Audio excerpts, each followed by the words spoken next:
Assalamualaikum warahmatullahi wabarakatuh. Kembali lagi bersama kita di kelas kita. Belajar menyenangkan, mengasihkan, serta tidak membosankan. Baik teman-teman, di video kali ini kita akan belajar lagi ya, supaya tambah banyak wawasannya.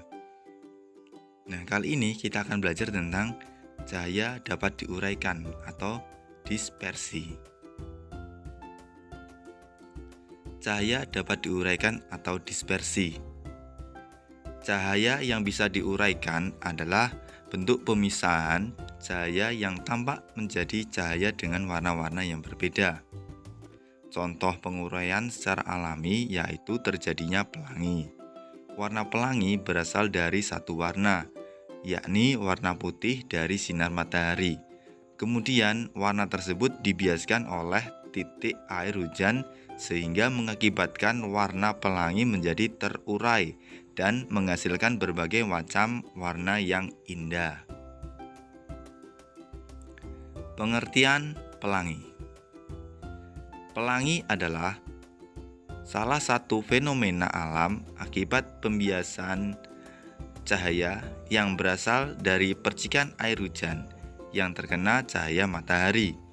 Pembiasan tersebut kemudian membentuk suatu busur cahaya dengan 7 warna dasar, yaitu merah, jingga, kuning, hijau, biru, nila, dan ungu, yang sering disebut Mejikuhipiniu. Proses terbentuknya pelangi.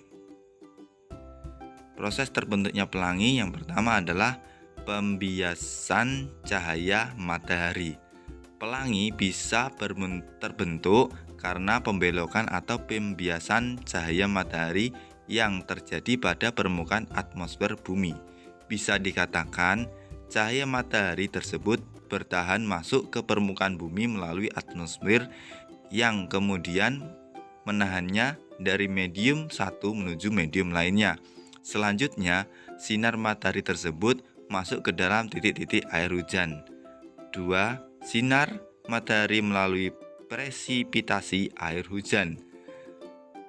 Saat cahaya matahari tertahan oleh lapisan atmosfer bumi, ada beberapa cahaya yang pada akhirnya tiba di permukaan bumi melalui presipitasi air hujan.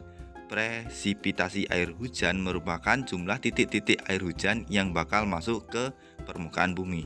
Namun, titik-titik air hujan ini tidak bisa turun secara lurus ke bawah sehingga cahaya matahari yang terbawa ikut berbelok oleh adanya presipitasi air hujan tersebut.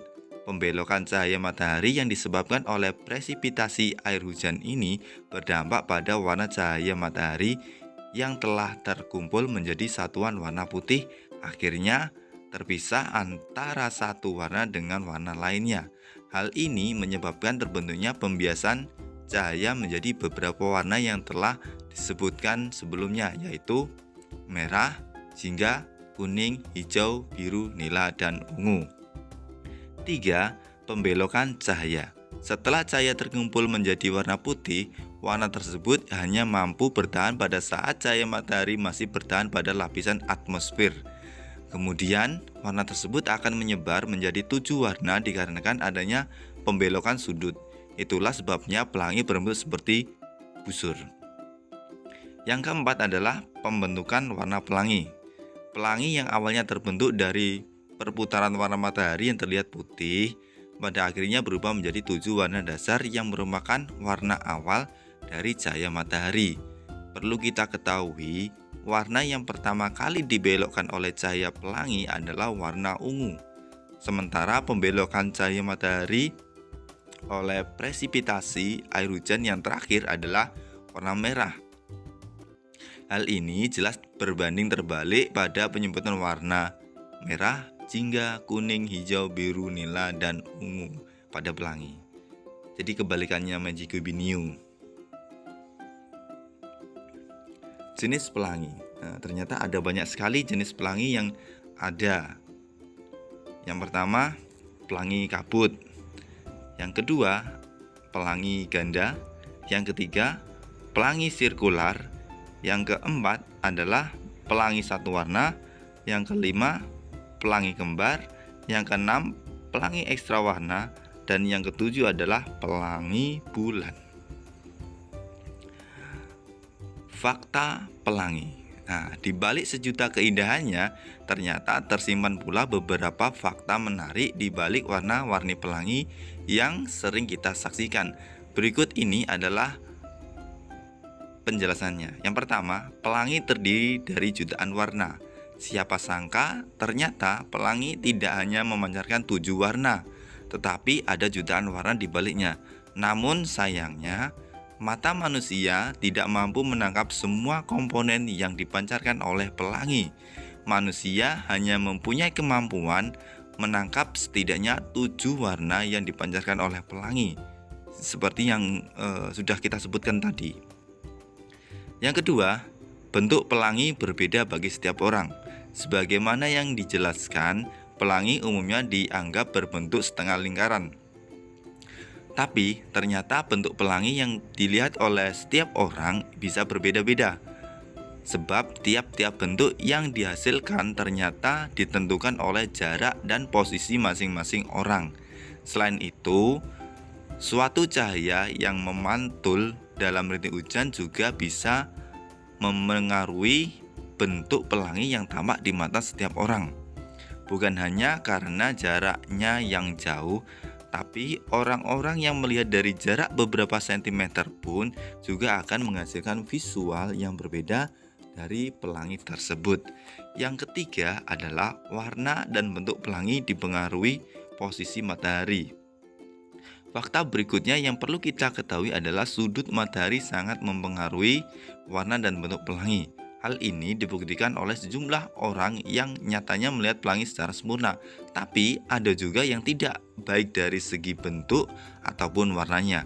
Pelangi yang sempurna dari segi warna dan bentuknya hanya bisa terlihat ketika posisi matahari berada di sudut 42 derajat.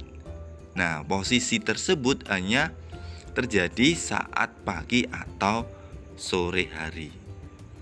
Yang keempat, urutan warna pelangi. Warna pelangi tadi ada 7, yaitu Meiji-ku Hibiniu, merah, jingga, kuning, hijau, biru, nila, dan ungu.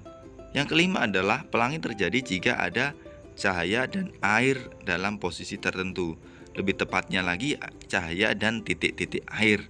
Karena kalau kita perhatikan, semua jenis pelangi itu terbentuk ketika ada dua hal tersebut, ada cahaya dan ada airnya. Kalau hanya cahaya saja mungkin kemungkinan sangat kecil untuk terjadi.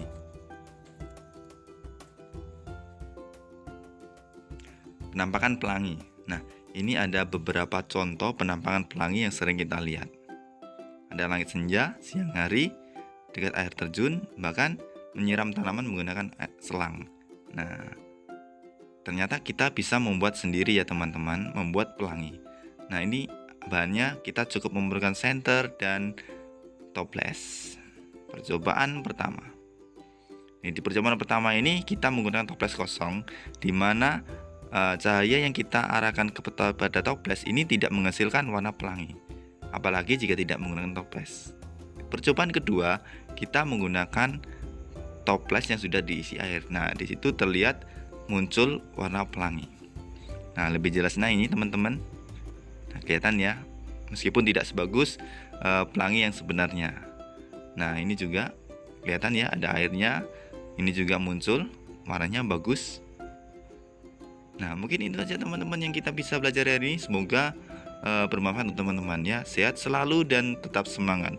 Bersama kelas kita belajar menyenangkan, menghasilkan, serta tidak membosankan.